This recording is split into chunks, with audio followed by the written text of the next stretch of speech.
So, ich mache jetzt hier weiter. Hier ist es ein bisschen dunkler. Entschuldigung, aber ich wollte noch die paar Donnerkracher drauf kriegen. Das ist jetzt die eigentliche Front, aber ich hoffe, wir sehen noch ein paar Blitze.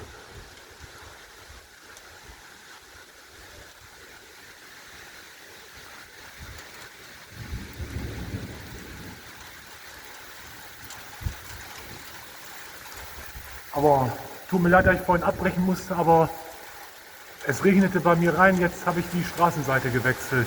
Hier bin ich sicher.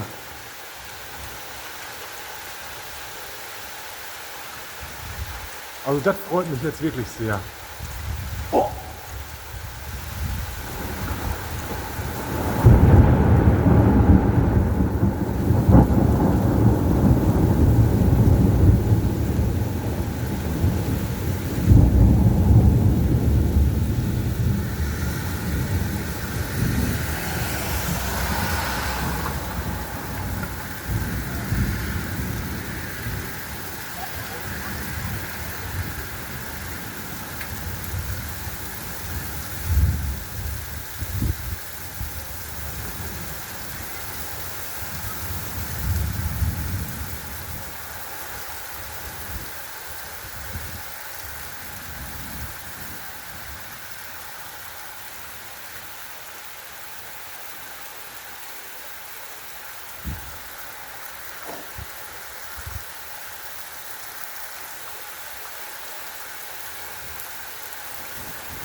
Knallt aber ganz schön.